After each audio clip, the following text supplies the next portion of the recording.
Okay, to remove a rib, in the event that one breaks, you simply remove the finial, and then you twist the cap off like that, and then you have exposure to all the ribs which have a hook on them.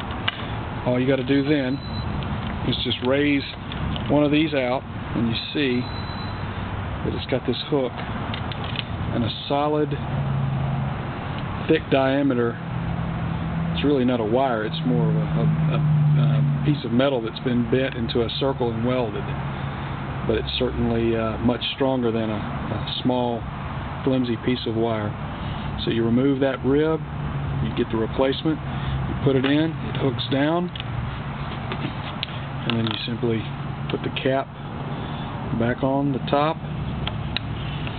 The thread's right down. You just got to get the thread going the right way. You get it on.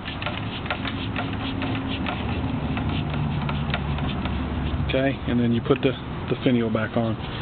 Thread the finial back on, and now you've got new ribs. You see how quickly that's done? It's that easy. You can do it in the field or you can do it in the shop.